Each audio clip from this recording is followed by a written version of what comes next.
everyone, I am Rebecca from ChemKnits, and today we're going to create a really pretty glazed colorway.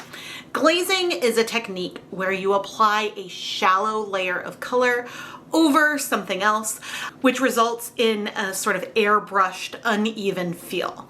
You achieve this by having high acid, so the dye will strike to the yarn so fast that it isn't really able to sink into the fibers. And today I want to glaze with pink. But before we talk about the colors and more details about what I have planned for today, I want to give a huge shout out and thank you to today's lab partner, Gretchen. Gretchen, thank you so much for being my lab partner for today's episode of Dyepot Weekly. My plan today is to glaze with pink. Deep magenta and pink orchid are both bright pink colors that strike to yarn really, really quickly. And I believe with deep magenta, I've glazed over more warm colors like yellows and oranges. But today I want to use this over some cooler toned colors to see how we end up. And I'm really excited about this. And so let's jump in. Now our two glazing colors, and I'm probably going to go for deep magenta just because it's more pigmented. I've used pink orchid and deep magenta, and they look very similar here on these swatch posters from Dharma. And I believe when swatching the colors had similar feels as well, but I think pink orchid is less pigmented. I don't know for sure it's the same pigment. But for the underlayer of color, I thought that we'd play around with some Caribbean blue, bright aqua, and Spearmint Breeze as just like our base color. And I thought that we'd play around with these and have some fun, spread them out on the yarn, and see, I guess, where we go from there. For our yarn today, we are going to be dyeing Knit Picks Stroll fingering weight yarn. This yarn is 75% superwash merino wool, 25% nylon. And I'm adding it to a cold dye bath. It's still a little bit cold, not quite room temperature. That is, goodness, 16 cups of water with no acid in it yet, because I thought we would start applying the dyes to the yarn, working them through a little bit before we add acid. This way we can get some more coverage on the yarn. Now, off camera, I'm going to have another skein of stroll that I can use to wipe dye off of my hands as needed. I'm planning to bring dye powders over and work it through, either with a spoon or my gloves. I haven't decided yet. But because we're going to be dealing with dry dye powders, I am going to go put on my deluxe rubber respirator mask, safety glasses, and gloves. And we are currently over the stove, so when I'm ready to start heating things up, we can. But for now, everything is cool. I think I want to go for a little bit of a pattern. And less something that isn't that random. So I'm going to start with the Caribbean blue here in the center. Okay, I'm sprinkling it on top. I'm going to cover the container, and then I am going to work it through with my gloves. Knowing that this color is going to spread, we will have different amounts that go through all the layers. Some won't. Some of this will stay on top, but I'm attempting to dissolve the dye in place. And again, it's spreading some, that's fine. And when we flip the yarn, we can always add more pigment to the other side. Now, I'm wiping what was left on my gloves onto the yarn, but I do need to dry my gloves before we go and get our next color. And I'm skipping the aqua for now and going straight for the mint. And I'm going to do this on both sides.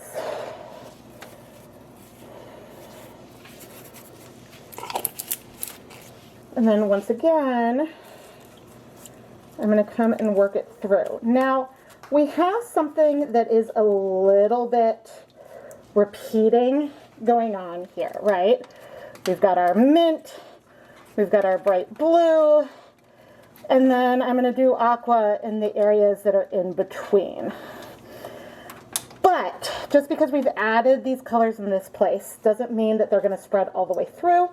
We could have some areas that are more pastel on the bottom, but I am okay with that. If I see some darkness, that is also fine. The goal is for the gloves to be very dry when I go into the dye container, which sometimes I do a better job with than others. This is our bright aqua. Then I'm bringing in at this intermediate area and using it as sort of a blend here between these colors, trying to work it a little bit more towards the blue, just so that way we don't overtake that mint completely. Now I feel like we are a little bit overexposed currently. This is super pretty. Let's do 1, 2, 3, 4, 5, 6 tablespoons of white vinegar. That's equivalent of 3 tablespoons of white vinegar per 8 cups of water. And then before turning on the heat, I am once again trying to work this through, sort of like lifting the yarn in places to help work that color through a little bit. But you can see that we do still have a fair amount of color in the water. Now, this colorway is gorgeous on its own right, and I need to dye this again because she is beautiful. But what I'm going to do now is I'm going to start heating things up, and the goal is to heat it until most of the color has set. We're not going to get 100% of the color set, but we should get, like, maybe get a lot. I'm going to set a timer. Gosh, let's go ahead and set a timer for 30 minutes. But I may check in before that. That's just in case I get distracted. And as for our yarn mop, she is pretty. There's not a lot of pigment on her. So I'm actually going to take her and use it in another video. And so we're probably not going to see her again. But I'm planning on using a few of these colors in that other video, so this will be a nice backdrop over there. So I'll see you in a bit. It's only been 20 minutes, and checking, there's not a lot of color left, which I love. Let's see what our reverse side looks like. And of course, I accidentally like shifted this as I did that. So let's get it a little bit more uniform. All right, I would say the one color that did not go through as far was maybe either our mint or our aqua. And so I have a choice here. But I think I'm going to put my mask back on and add a hair more aqua to this, even though it will mean that the color is not going to be nearly as soft as it is right now. Ooh, but we could leave it. No, we'll add a tiny bit more. Okay, I'm just going to take a pinch and I'm bringing it over onto these white areas, knowing that some of this pigment, oh goody, could remain as a speckle, which I'm ultimately fine with. I just want it to be a little bit less white. I'm going to do the same thing over here. Bring over, that was a bigger bit of color.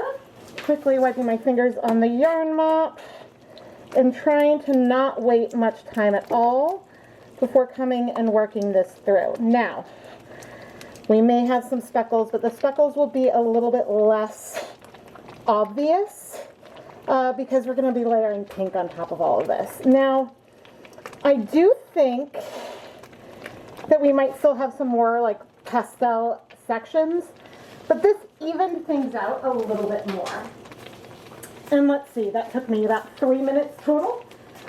We still have 7 minutes on the timer, so let's go ahead and wait that time. Okay, I'm now gonna turn off the heat. It's been just that 7 minutes.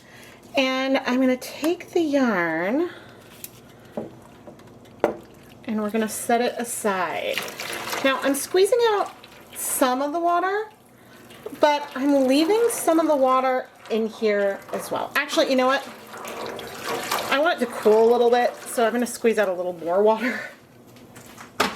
It is gonna be okay if it's hot going in to our dye bath, which we're about to go set up right now. And in fact, it doesn't need to cool. I can just leave this here until we're ready with the dye bath. Not all dye colors are great candidates for glazing. So how do I pick one? Well, the colors that I tend to pick and try to glaze with are colors that I've observed strike to yarn really quickly. And if I've seen this happen where colors bind to the yarn faster than I expect, that makes it a good candidate for glazing. And since that's something I'd observed with Deep Magenta, I knew that it would be a great candidate to try out moving forward. Some other pigments that work really well for glazing are Royal Purple, Navy Blue, True Black. I think Teddy Bear Brown did a really good job too. Those are just some off the top of my head, but there are a lot of other colors that will work. Colors that spread a lot, like fluorescent fuchsia, for example, will not work well for glazing because since they take so long to bind, they're going to go more throughout the fibers and you're not going to get that airbrushed kind of feel.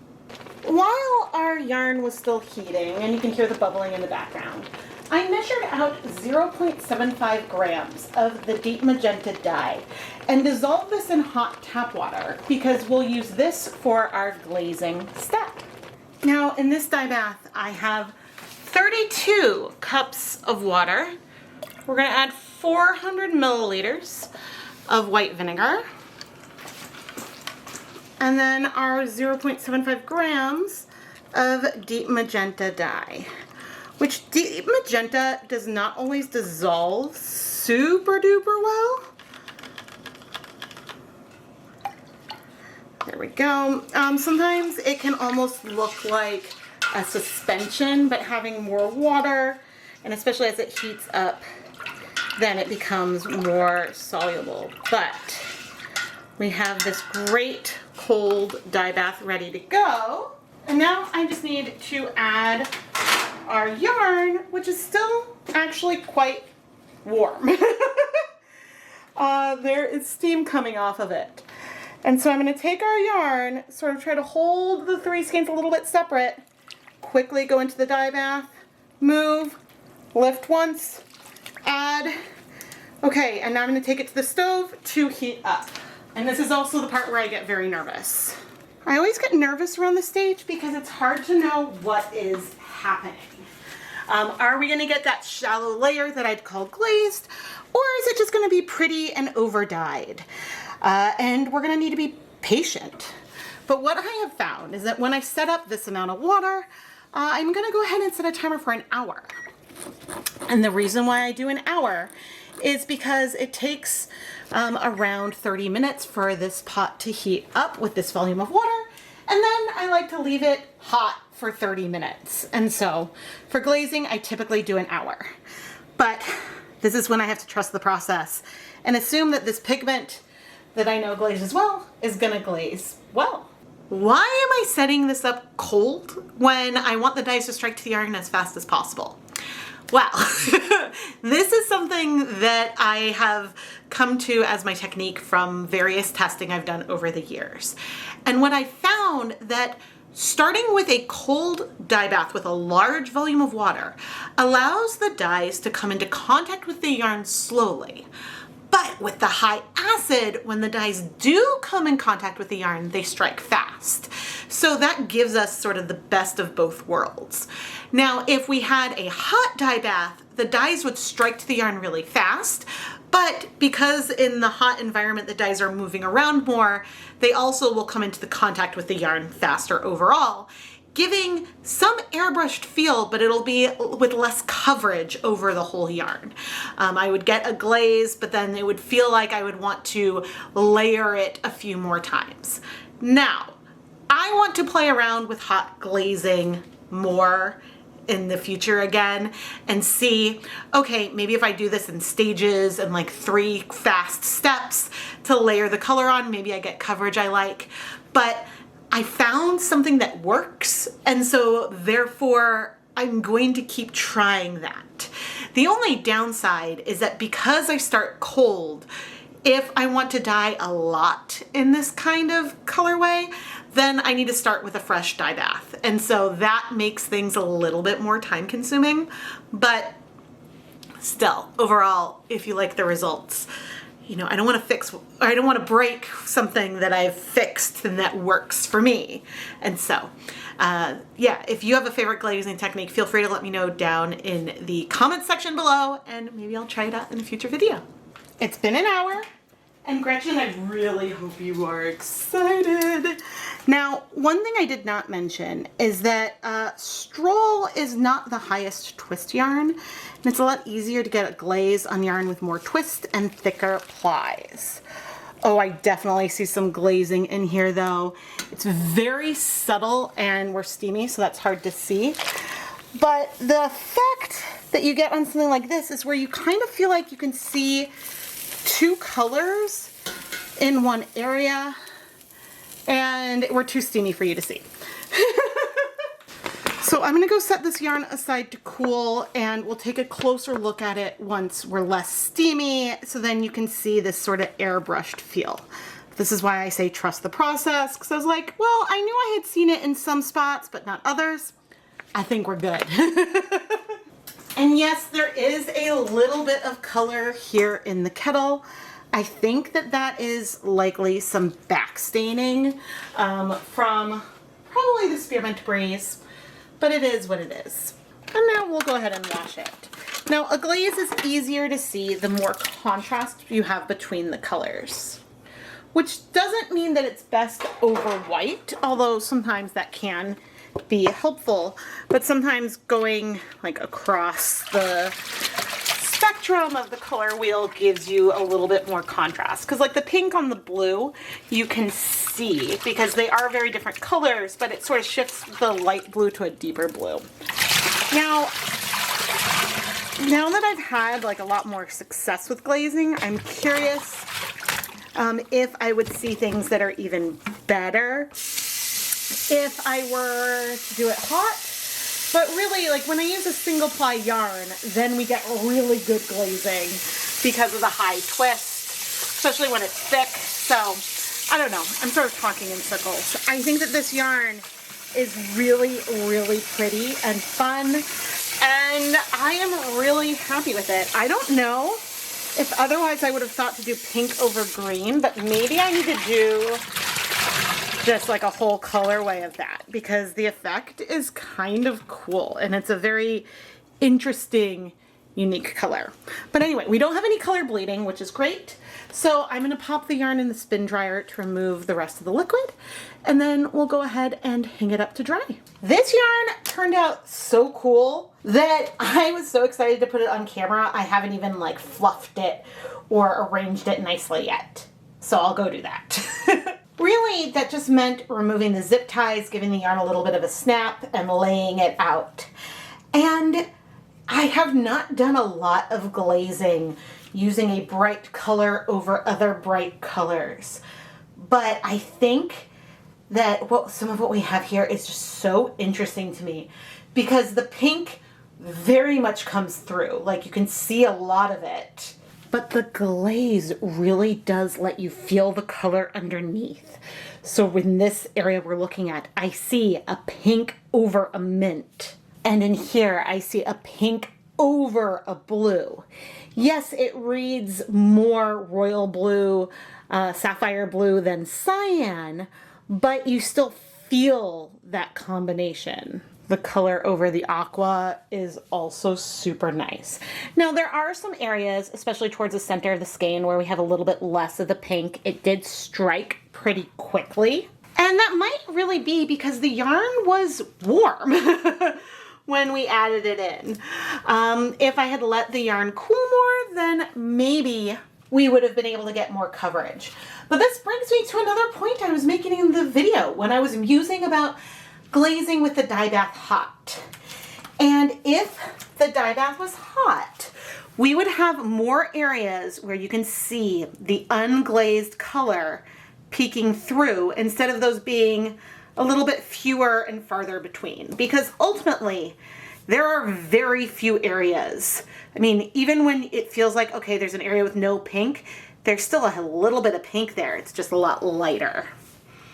But anyway, I'm gonna go twist up our yarn. Now, don't get me wrong, the colorway we had before the glaze was absolutely beautiful, and I really liked it. And I plan to do that combination of Spearmint Breeze, Bright Aqua, and Caribbean Blue, maybe in the exact same patterning, again in the future. The glaze effect kind of averages everything out a little bit. It made everything overall a little bit more muted and a little bit less variegated, even though we're bringing in more variation that'll knit up in a very mottled way. This is a very fun thing to have, even if this was just a solid. I think that it would be so stunning as a sweater to have, like, oh gosh, say just the bright aqua with the pink glaze. Because there's going to be patches that are a little more pink, a little more aqua, and it's going to give a little bit of depth and dimension into a project, which can be super beautiful. But overall, this colorway is less bright than it was originally. And I was trying to do this in a way where we could maintain some amount of brightness and not feel like we went too jewel toned. So I'm going to have to think more about the proportions to try to achieve that in the future. Maybe I would need to use less pink. I used about 1/4 gram of pink dye per 100 grams of yarn. If I reduce that by half and say, well, let's say we were dyeing, if I reduce that proportion by half, more of the original colors would shine through and the pink would feel, I think the overall yarn would feel less pink. But again, I'd have to think about the proportions, and thinking about that, I might also want to have more of a measurement of the other colors on the base layer, because I've mixed, for example, deep magenta and Caribbean blue a lot. And so I know a lot about the ratios between those colors to achieve the colors I want. And so maybe I need to do it with a little more planning versus randomly starting with the base color. But oh my goodness, this airbrush, this glaze is absolutely stunning, and I am so obsessed with it. Gretchen, thank you so much for being my lab partner for today's episode of Dyepot Weekly. I really hope that you've enjoyed this video and that you're gonna love your yarn. I know that I have had so much fun putting all of this together. If you at home would like to learn more about how to become a lab partner like Gretchen, go and check out the listing in the ChemKnits Creations Etsy shop. As a lab partner, you get to pick a yarn base, tell me some of your least favorite colors for me to avoid, and then I'll dye up some yarn and give you shout outs in the video. And the whole thing is so much fun. But of course, my shop is also filled with a bunch of hand-dyed yarn that's ready to ship, and so you can go and check that out as well. Gretchen, thank you again for being my lab partner. One more color on my list to glaze with is Jacquard's Brilliant Blue, which I think is another great candidate for trying to glaze something, but maybe still have some brightness. Although, I guess in that regard, the best things we're ever gonna do is when we did the yellow and the orange with the pink glaze over it. By definition, the glazing color needs to be a little bit darker than what's underneath it. Otherwise, you might not really see it. But, ooh, I mean, we could try doing a pink glaze over a more saturated color. That also could be fun. I'm gonna ruminate on this a little bit. But anyway, I am Rebecca from ChemKnits, and thank you so much for watching. And sorry about the dog.